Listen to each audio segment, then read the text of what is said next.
Hello and welcome back to our channel. आज हम लोग सीबीएसई 10th स्टैंडर्ड का जो लीनियर इक्वेशन शुरू करे थे उसी को आगे लेके जाने वाले हैं। ऑलरेडी हम लोगों ने 2 एक्सरसाइज कर लिए हैं। आई होप सबको 2 एक्सरसाइज अच्छे से समझ में आ गए होंगे। जिन लोगों ने 2 एक्सरसाइज कंप्लीट नहीं करे हैं वो पहले जाके 2 एक्सरसाइज कंप्लीट कर लो, है ना, फिर ही इस वीडियो पे आना। तो आज हम लोग लीनियर इक्वेशन का 3rd एक्सरसाइज शुरू कर रहे हैं जो कि है 3.3, जिसमें कहा गया है solve linear equation by substitution method, है ना। लीनियर इक्वेशन को सॉल्व करने के कई सारे अलग अलग तरीके हैं, जिसमें से हमने ग्राफिकल मेथड सीखा है ना। ग्राफिकल मेथड में हमने क्या सीखा कि हम लोगों को 2 लीनियर इक्वेशंस जो दिए होते हैं उनके कोऑर्डिनेट्स पकड़ के उन्हें ग्राफ पे ड्रॉ करना है और फिर दोनों लाइंस एक पॉइंट पे इंटरसेक्ट होंगी या एक से ज़्यादा पॉइंट पे भी इंटरसेक्ट हो सकती हैं, लेकिन दोनों लाइंस जहाँ पे भी इंटरसेक्ट होंगी वो अपने इक्वेशंस का सल्यूशन होता है। ऐसा हमने ग्राफिकल मेथड में सीखा कि ग्राफिकल मेथड में जहाँ पे 2 लाइंस इंटरसेक्ट हो रहे हैं वो पॉइंट हमारा सल्यूशन हो जाएगा। तो एक मेथड तो हम लोग ऑलरेडी सीख चुके हैं, ग्राफिकल मेथड से कैसे सॉल्व करना है ना, दोनों लीनियर इक्वेशन का ग्राफ बना के। अब सेकेंड मेथड आज हम लोग सीखने वाले हैं जो कि है सॉल्व बाय सब्स्टिट्यूशन मेथड, है ना।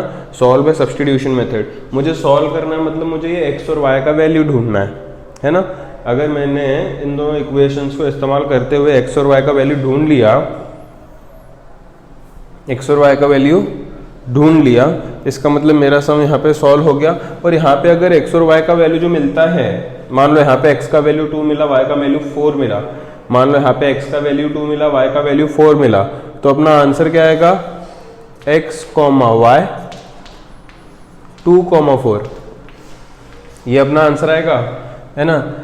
x, y 2, 4, ये अपना आंसर आ जाएगा।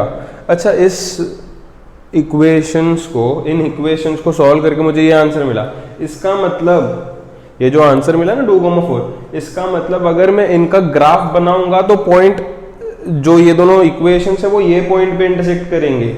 अगर मैं इन दोनों का ग्राफ बनाऊंगा तो ये जो इक्वेशंस है वो इस पॉइंट पे इंटरसेक्ट करेंगे, क्योंकि सॉल्यूशन है।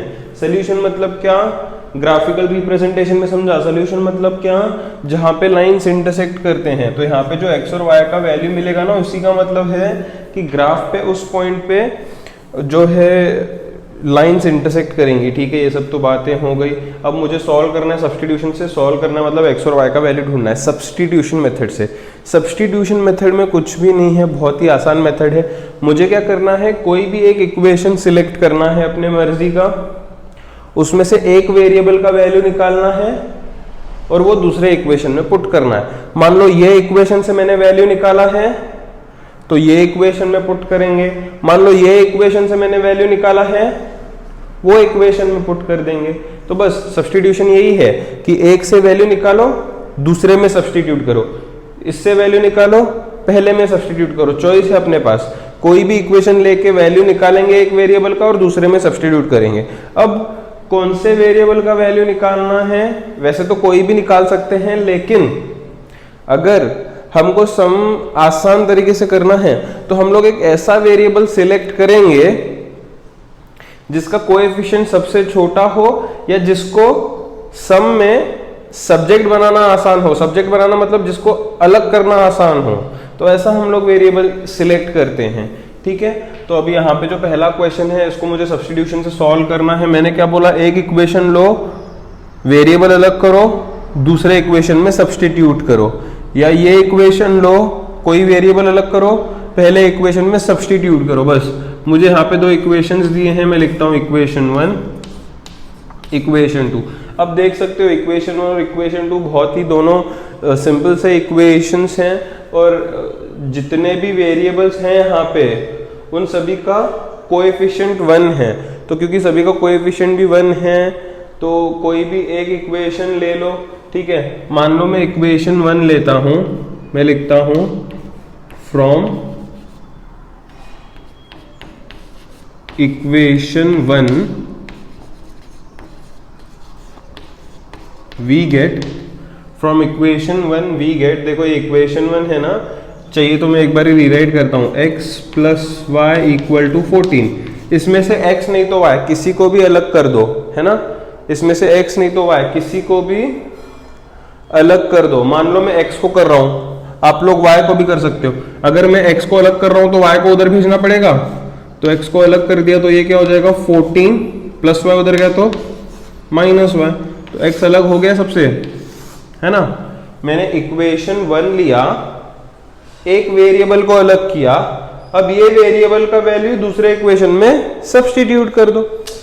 अगर ये इक्वेशन लिया है तो इस इक्वेशन में सब्स्टिट्यूट करेंगे, अगर स्टार्टिंग में ये इक्वेशन लिया तो इस इक्वेशन में सब्स्टिट्यूट करेंगे। अभी मैंने लिया था फ्रॉम इक्वेशन 1, इक्वेशन 1 से मुझे x का वैल्यू मिला, अभी x का वैल्यू इक्वेशन 2 में सब्स्टिट्यूट कर दो, तो मैं लिखूंगा सब्स्टिट्यूटिंग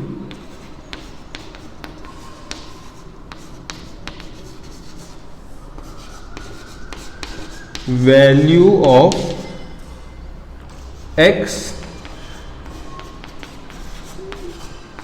इन इक्वेशन 2, है ना। अच्छा, जो वेरिएबल अलग करने के बाद तैयार हुआ ना, उसको इक्वेशन 3 दे दो, है ना। तो मैं लिखता हूं substituting value of x in equation 2, या कोई कोई ऐसे भी लिखते हैं सब्स्टिट्यूटिंग इक्वेशन 3 इन इक्वेशन 2, कुछ भी चलता है। तो मैंने लिखा substituting value of x in equation 2। पहले मैं इक्वेशन 2 रीराइट करता हूं एक बार। x minus y equal to 4 था, देखो इक्वेशन 2 लिख दिया। x के जगह पे x का वैल्यू मैंने ढूंढ रखा है, वो लिखते हैं।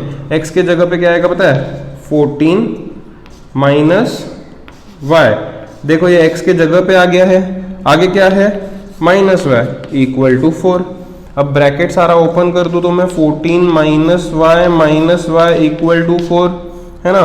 14 वैसे ही minus y minus minus plus y 2y, दोनों को माइनस साइन, इसलिए माइनस इक्वल टू 4। अब मेरे को अगर y का वैल्यू चाहिए तो y को अलग करके मैं आसानी से ढूंढ सकता हूँ, तो 4 को इधर लेता हूँ, माइनस 2y को उधर भेजता हूँ, तो ये 14 माइनस 4 इक्वल्स टू 2y हो जाएगा। What is 14 minus 4, 10 equals to 2y, right. 10 equals to 2y, 2 को नीचे भेजता हूँ तो 10/2 इक्वल टू y हो जाएगा। 2 1 जा 2, 5 जा, तो y इक्वल टू 5 आ गया। देखो y तो 5 आ गया। अब इस y को पुट करो इक्वेशन 3 में। वैसे तो कोई भी इक्वेशन में पुट कर सकते हैं, लेकिन इक्वेशन 3 में करो, क्योंकि इक्वेशन 3 में ऑलरेडी x अलग कर चुके हैं ना हम लोग, तो इक्वेशन 3 में ही करते हैं तो आसानी से हो जाता है। तो मैं लिखता हूं substituting y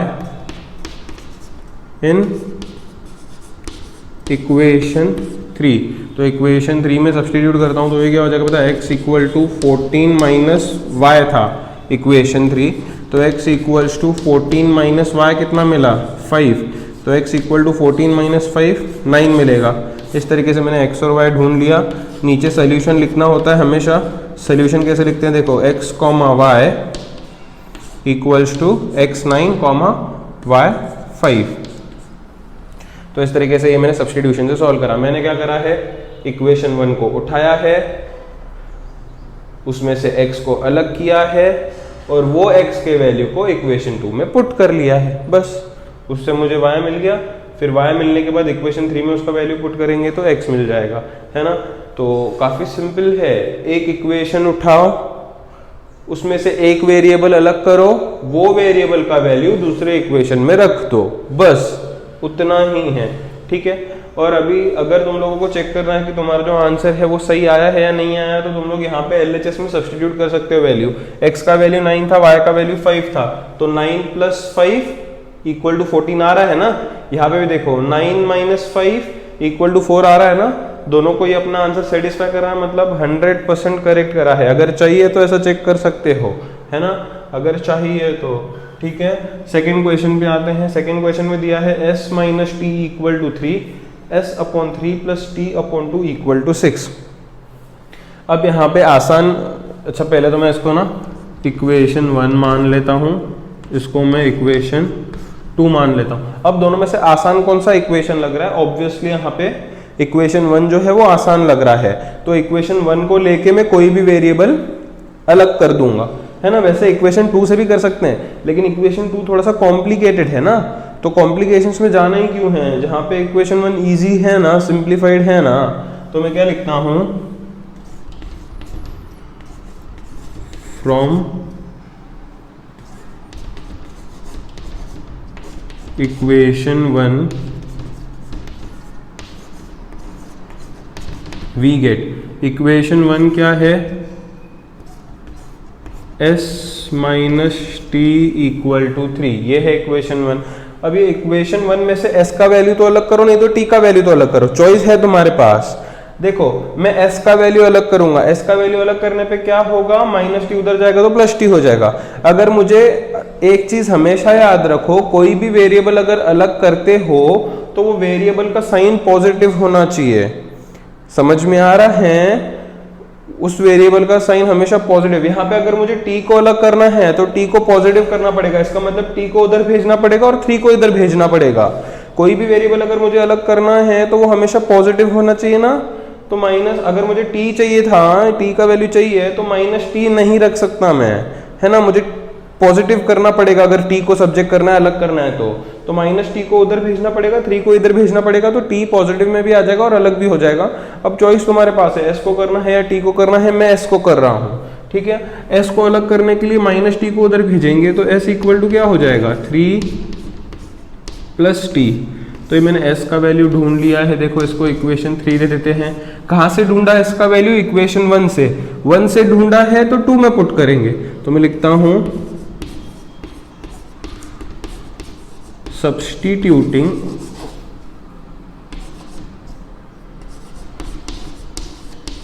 value of x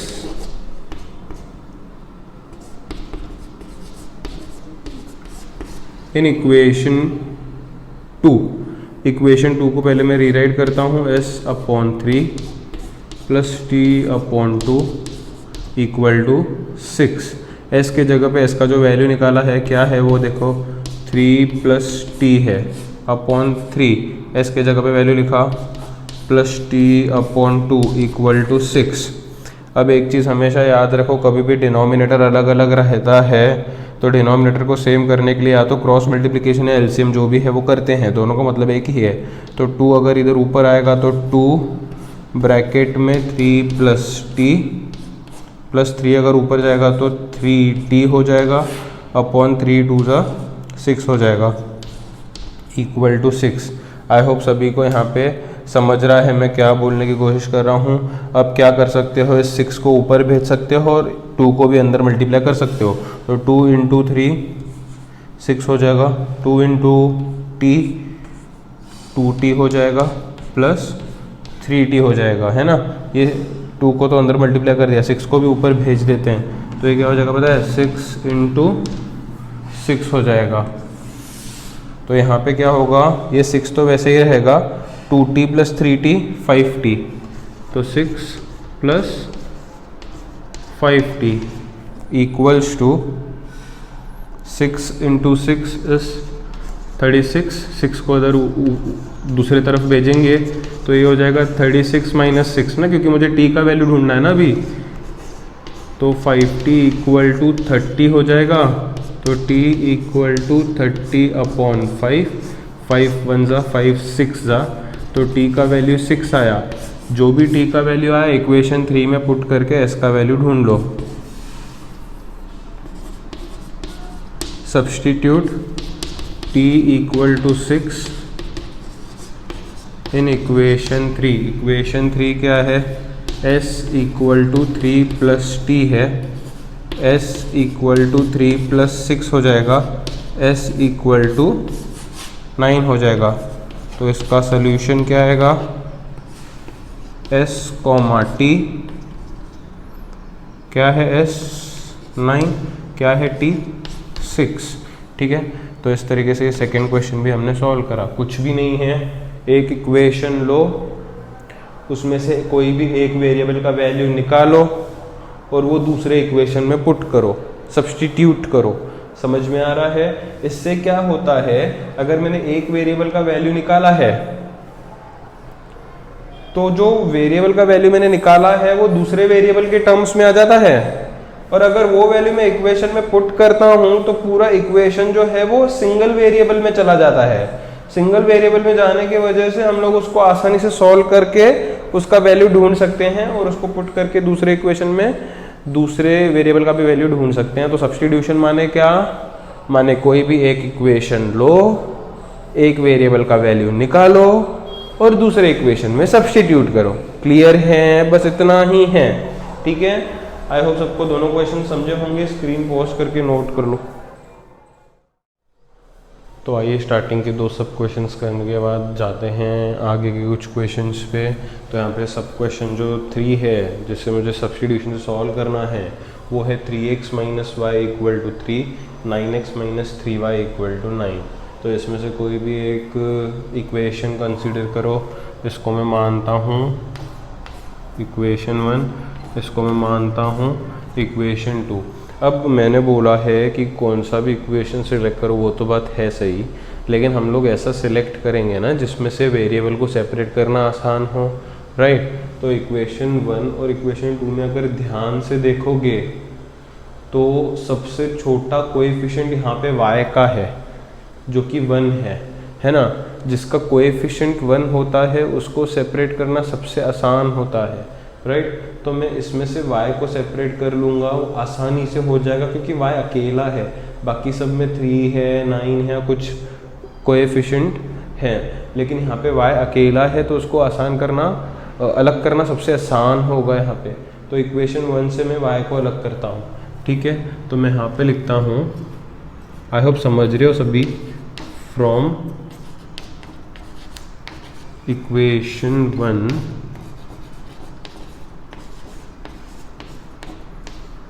we get 3x minus y equal to 3, minus y उधर भेजता हूँ, 3 इधर भेजता हूँ, तो 3x minus 3 equal to Y हो जाएगा। तो मैं लिखता हूँ therefore y equal to 3x minus 3। देखो इस तरीके से आसानी से मैंने y को अलग कर भी दिया, है ना। मान लो यहाँ पे y के साथ कुछ होता 2 वगैरह तो मुझे वो नीचे भेजना पड़ता, तो ये इधर अपॉन 2 आ जाता, तो वो मुश्किल हो जाता।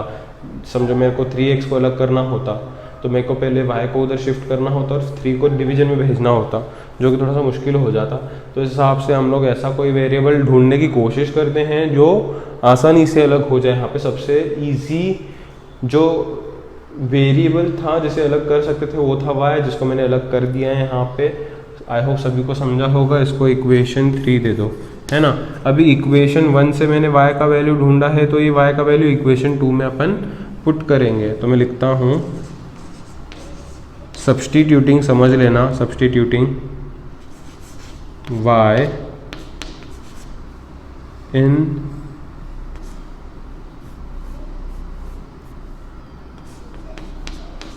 इक्वेशन 2। तो इक्वेशन 2 लिखता हूँ मैं यहाँ पे 9x minus 3y equal to 9। तो ये 9x माइनस 3y की जगह पे y का वैल्यू क्या है 3x माइनस 3 ना, इज इक्वल टू 9। तो ये 9x वैसे ही होगा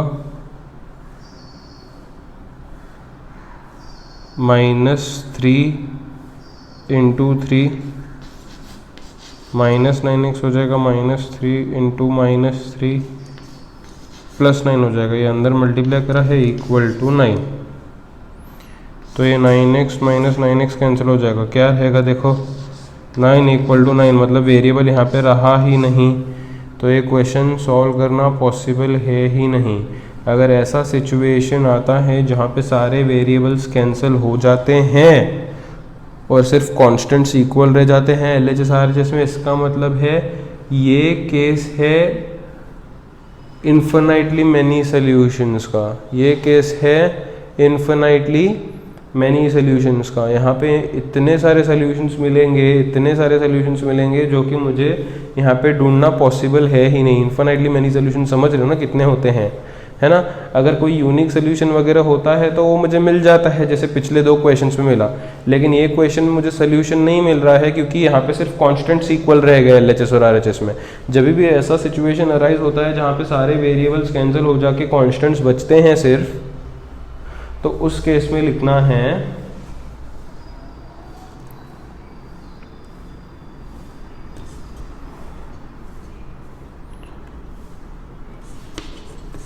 we cannot get any one solution here as equations have infinitely many solutions। क्योंकि इक्वेशंस को मैनी सोल्यूशन से तो एक यहाँ पे ढूंढना पॉसिबल नहीं है। तो चीज़ ये हमेशा याद रखो कि अगर कांस्टेंट्स रह जाते हैं इक्वल LHS RHS में, तो उसमें हमें इन्फिनाइटली मैनी सोल्यूशंस मिल जाते हैं जो कि मतलब सॉल्व करना पॉसिबल नहीं है। तो आई होप ये सबको समझा है। तो थर्ड क्वेश्चन खत्म करने के बाद आते हैं फोर्थ क्वेश्चन पे और देखते हैं फोर्थ क्वेश्चन में क्या दिया गया है। तो फोर्थ क्वेश्चन कहता है 0.2x + 0.3y = 1.3, 0.4x + 0.5y = 2.3। This is equation number 1, this is equation number 2।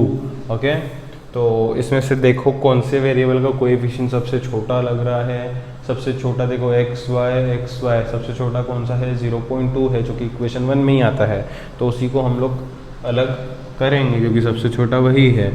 तो मैं लिखता हूँ from equation 1 we get, equation 1 क्या है देखो 0.2x + 0.3y = 1.3। अभी x को अलग करना है मुझे, तो 0.2x = 1.3 प्लस उधर जाएगा तो -0.3y हो जाएगा। x अलग करना है मुझको, तो 1.3 - 0.3y, ये जो x के साथ था वो नीचे डिनोमिनेटर में चला जाएगा 0.2। तो इस तरीके से मैंने x को कर लिया है अलग, इसको मान लूँगा इक्वेशन 3। तो मैं लिखता हूँ सब्स्टिट्यूटिंग इक्वेशन 3 इन इक्वेशन 2। देखो इक्वेशन 1 से ये वैल्यू मिला था, तो ये वैल्यू इक्वेशन 2 में मैं सब्स्टिट्यूट करता हूँ। इक्वेशन 2 क्या है 0.4x + 0.5y = 2.3। थोड़ा सा ध्यान देना है यहाँ पे, ये 0.4 है, ये x के जगह पे x का जो इतना बड़ा वैल्यू आया है वो लिखना पड़ेगा। यहाँ पे क्या आया है x का वैल्यू 1.3 - 0.3y / 0.2। देखो ये 0.4 x के जगह पे ये x का वैल्यू लिखा, आगे क्या है + 0.5y = 2.3, है ना। तो इन दोनों को अब डिवाइड करना है, 0.2 1 ज़ा 0.2 2 ज़ा, बरोबर है ना। 0.2 2 ज़ा 0.4 होता है, तो बाहर 2 आ गया। अब ये 2 ब्रैकेट के अंदर दोनों से मल्टीप्लाई होगा, 2 × 1.3 2.6 हो जाएगा, 2 × 0.3 0.6y हो जाएगा। आगे क्या है + 0.5y = 2.3। तो ये इस तरीके से हो जाएगा, है ना। अब मेरी बात गौर से सुनो, मैं क्या करता हूँ 2.6 को वहाँ पे शिफ्ट करता हूँ कांस्टेंट के पास और इन दोनों वेरिएबल्स को यहाँ पे सॉल्व करता हूँ। तो इसका साइन माइनस है, हर एक टर्म का साइन उससे पहले होता है। 2.6 का भी साइन उसके पहले है, नहीं है मतलब प्लस है ना।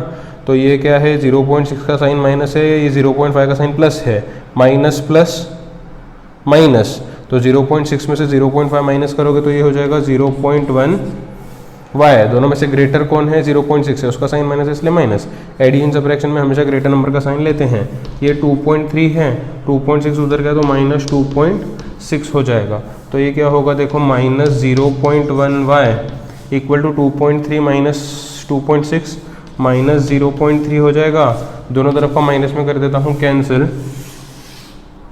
0.1 अगर नीचे जाएगा तो y का वैल्यू क्या मिलेगा 2.3 नहीं 0.3 है ना उधर, देखो यहाँ पे 0.3 है ना, ये 0.1 नीचे जाएगा उसके, तो ये 0.3 / 0.1 है ना। अब ऊपर नीचे पॉइंट के बाद एक एक डेसिमल पॉइंट के बाद एक एक टर्म ही है, तो हम लोग डायरेक्टली हटा सकते हैं, है ना। या ऊपर नीचे समझो 10 से मल्टीप्लाई करा तो भी पॉइंट हट जाता है ना। तो y का आंसर क्या मिलेगा पता है, अगर ऊपर भी डेसिमल के बाद एक टर्म है, नीचे भी एक टर्म है, दोनों तरफ सेम टर्म्स है, तो सीधे सीधे पॉइंट हटा दो, तो ऊपर 3 हो जाएगा, नीचे 1 हो जाएगा। 3/1 का मतलब 3 ही होता है। तो इस तरीके से मैंने y का वैल्यू निकाल लिया है 3। y का वैल्यू इधर 3 में पुट करोगे तो x का वैल्यू मिलेगा। तो मैं लिखता हूँ substituting y equal to 3 in equation 3। ये देखो यहाँ पे इक्वेशन 3 है, x equals to 1.3 minus 0.3 y है, y कितना है 3 अपॉन नीचे क्या है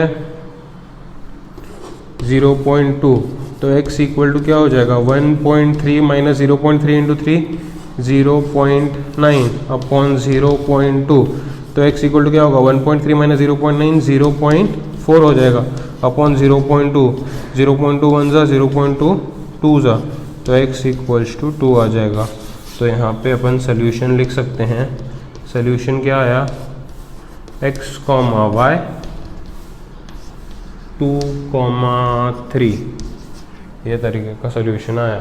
तो आई होप ये क्वेश्चन सबको समझा होगा। मैंने पहला इक्वेशन से x अलग किया है और उसको इक्वेशन 2 में पुट करके सॉल्व करा है, और ये वाला क्वेश्चन भी समझा होगा। कंपलसरी याद रखो, अगर हम लोगों को सम सॉल्व करते समय सारे वेरिएबल कैंसिल हो रहे हैं और इस तरीके के कॉन्स्टेंट्स बच रहे हैं जो LHS और RHS में होंगे और इक्वल होंगे, तो ऐसे केस में अपने को एक सोल्यूशन नहीं आ सकता है, क्योंकि इन्फिनाइटली मैनी सोल्यूशंस होंगे।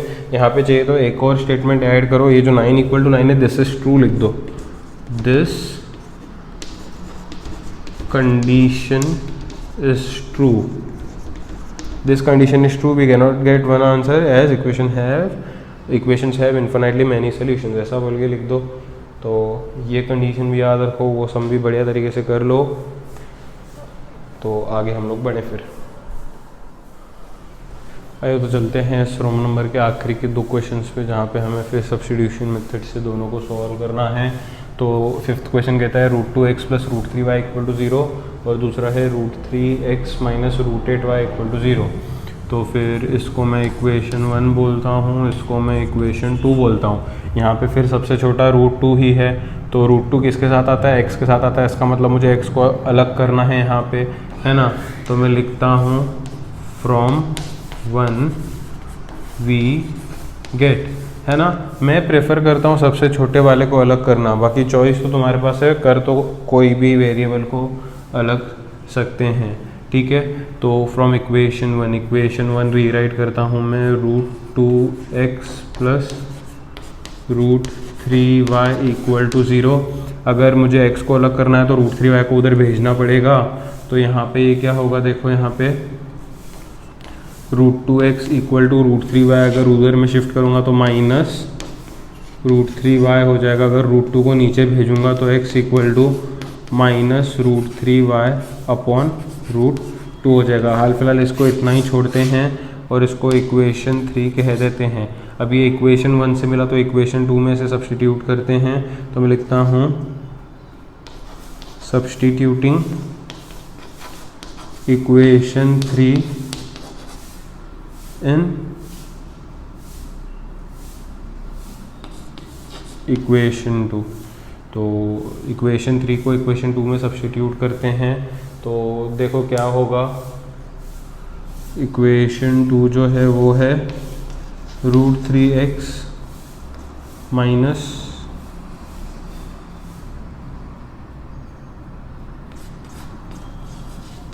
√8y equal to 0।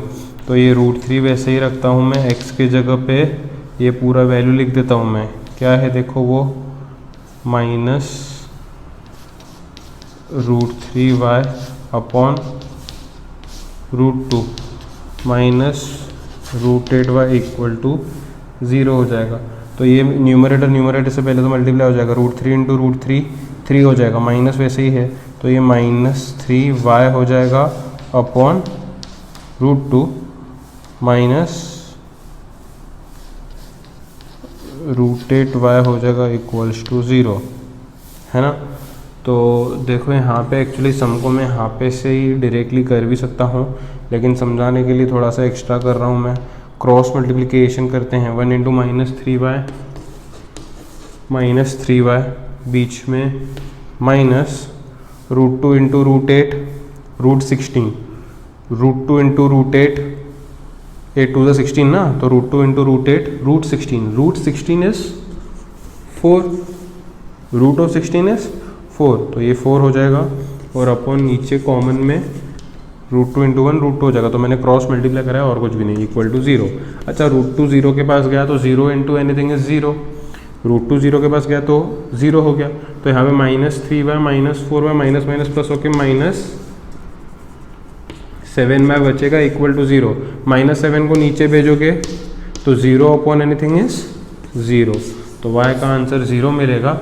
अच्छा, इस 0 को अगर इक्वेशन 3 में सब्सटीट्यूट करोगे तो substitute y equal to 0 in equation 3। Equation 3 क्या था, x इक्वल टू -√3/√2y था। अब y की जगह पे 0 लिखना है, -√3 अपॉन √2 y की जगह पे 0 लिखना है। तो बीच में मल्टीप्लिकेशन साइन है यहाँ पे, anything multiplied by 0 is always 0, तो x का आंसर भी 0, y का आंसर भी 0। तो सोल्यूशन क्या आया, x, y 0, इस तरीके का सोल्यूशन आया। आई होप सभी को ये भी क्वेश्चन ढंग से समझा होगा। बढ़ते हैं आखिरी क्वेश्चन पे, जो कि है क्वेश्चन नंबर 6। क्वेश्चन नंबर 6 देखो क्या कहता है। क्वेश्चन नंबर 6 में है 3/2x -5/3y इक्वल टू -2, और दूसरा है x/3 plus y/2 equal to 13/6। ठीक है, तो ये है दो अलग अलग इक्वेशंस, जहाँ पे कोई भी एक इक्वेशन लेके उसमें वेरिएबल का वैल्यू ढूंढ के दूसरे में सब्स्टिट्यूट करना है। अब चॉइस है तुम लोगों के पास, कोई भी ले सकते हो, उसे सब्स्टिट्यूट कर सकते हो दूसरे में, कोई भी लेके दूसरे में हम लोग सब्स्टिट्यूट कर सकते हैं। ठीक है, तो चलो बेसिक से ही शुरू करते हैं। मैं पहला लेके x को अलग करता हूँ, या फिर ये लेके भी x को अलग करोगे तो सही रहेगा, ये वाला लेके भी x को अलग करोगे तो अच्छा ही रहेगा। चलो इधर से मैं क्या करता हूँ, सबसे पहले इसको इक्वेशन 1 बोलता हूँ, इक्वेशन 2 बोलता हूँ। मैं इक्वेशन 2 से x को लेके 1 में सब्स्टिट्यूट करता हूँ। मैं लिखता हूँ from 2 we get x/3 plus y/2 equal to 13/6। मुझे यहाँ पे x को अलग करना है ना, तो x को अलग करने के लिए मैं क्या करता हूँ, यहाँ पे y/2 को उधर शिफ्ट कर देता हूँ। तो ये क्या हो जाएगा, x/3 equal to 13/6 minus y/2। अब 3 को ऊपर भेजता हूँ, तो x इक्वल्स टू 3, ये क्या हो जाएगा 13/6 माइनस y/2। ये कुछ इस तरीके का यहाँ पे हो जाएगा। अगर चाहिए इसको आगे फर्दर तुम लोगों को सॉल्व करना है तो यहाँ पे हम लोग कर भी सकते हैं। ठीक है, क्रॉस मल्टीप्लाई करो, 13 2 जा, या क्रॉस मल्टीप्लिकेशन करने से अच्छा ये 3 अंदर दोनों के मल्टीप्लाई कर दो। तो 3 अगर इसके साथ मल्टीप्लाई हो जाएगा तो 3 1 जा 3 2 जा 6 हो जाएगा। अगर 3 जो है इसके साथ मल्टीप्लाई होगा तो 3 1 जा 3 2 जा 6 कैंसिल हो जाएगा, तो 13/2 हो जाएगा यहाँ पे। -3 अगर इसके साथ मल्टीप्लाई होगा तो ये क्या हो जाएगा 3y/2। 3 बेसिकली दोनों से मल्टीप्लाई होगा, है ना। तो x क्या मिला मुझे, 13 - 3y/2 मिला ना, दोनों के नीचे कॉमन 2 है, तो इसको इक्वेशन 3 बोलते हैं। मैं लिखता हूँ सब्स्टिट्यूटिंग 3 इन, अभी देखो ये इक्वेशन 2 से मिला था ना, तो इक्वेशन 1 में सब्स्टिट्यूट करना पड़ेगा। इन इक्वेशन 1 में मैं यहाँ पे सब्स्टिट्यूट कर रहा हूँ। तो इक्वेशन 1 पहले मैं रीराइट करता हूँ। इक्वेशन 1 देखो यहाँ पे क्या है, 3/2x है -5/3y है इक्वल टू -2 है। अब आगे कैसे करेंगे थोड़ा अच्छे से देखना पड़ेगा। मेरे को x के जगह पे ये सब्स्टिट्यूट करना है, राइट। तो ये 3/2 तो मैं वैसे ही लिखता हूँ, ये 3/2 तो मैं वैसे ही लिखता हूँ, ये 3/2 x के जगह पे, ये x के जगह पे पूरा वैल्यू लिखता हूँ। क्या है देखो वैल्यू 13 - 3y/2। तो देखो ये 3/2 वैसे ही रखा, x की जगह पे x का वैल्यू लिखा -5/3y इक्वल टू -2। तो ये इस तरीके से हो जाएगा।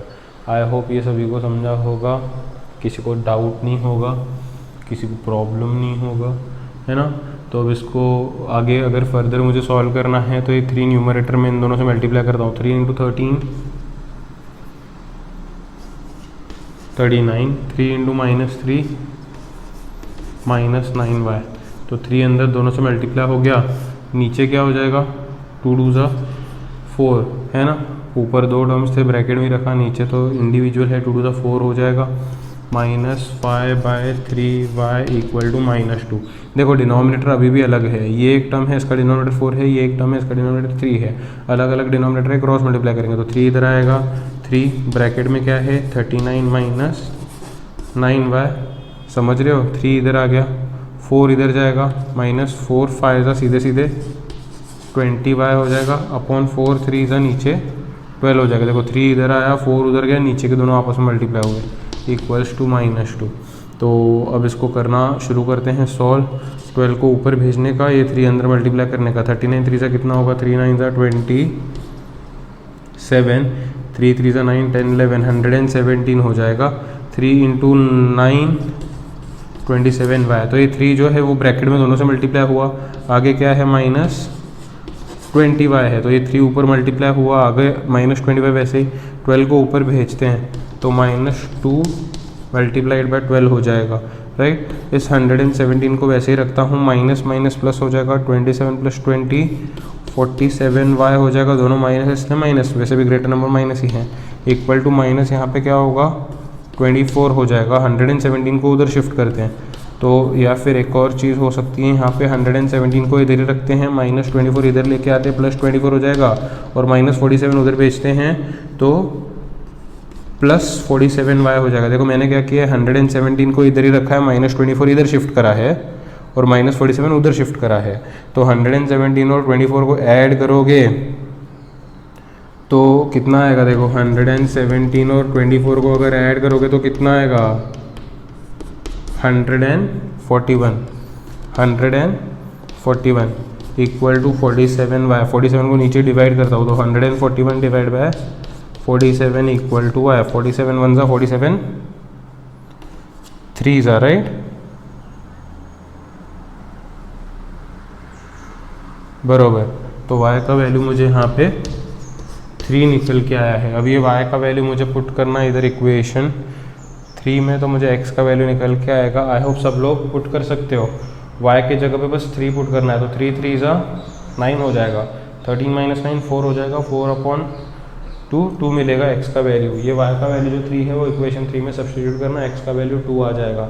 तो आई होप ये क्वेश्चन समझा है। थोड़ा सा जो कैलकुलेशन है वो मुश्किल है, सब मुश्किल नहीं है, कैलकुलेशन मुश्किल है, ध्यान से करना है बस।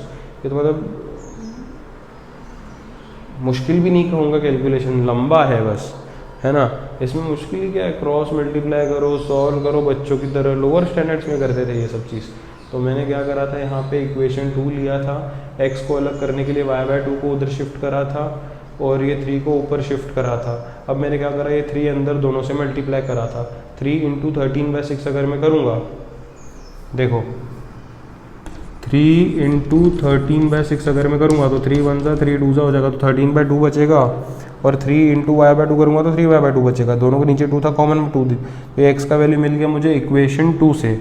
अब उसे इक्वेशन 1 में पुट करना पड़ेगा, तो इक्वेशन 1 मैंने रीराइट करा था 3/2, वैसे ही x के जगह पे उसका पूरा वैल्यू लिखा था, आगे जो है वो एज इट इज़ लिखा। अब 3 अंदर न्यूमरेटर मल्टीप्लाई किया, 2 नीचे डिनोमिनेटर मल्टीप्लाई किया, क्योंकि डिनोमिनेटर अलग अलग थे, फिर से मैंने यहाँ पे क्रॉस मल्टीप्लाई करा और उसके बाद बेसिक कैलकुलेशन जो है वो सॉल्व कर लिया और y का वैल्यू ढूंढ लिया। अब आगे तुम लोगों को ये y का वैल्यू इक्वेशन 3 में पुट करके x का वैल्यू ढूंढना है और नीचे सोल्यूशन लिखना है। तो आई होप सबको फर्स्ट रोमन नंबर समझा है, तो बढ़िया तरीके से इसको प्रैक्टिस कर लो, तो आगे हम लोग कल बचे हुए एक्सरसाइज के क्वेश्चन सॉल्व कर देंगे।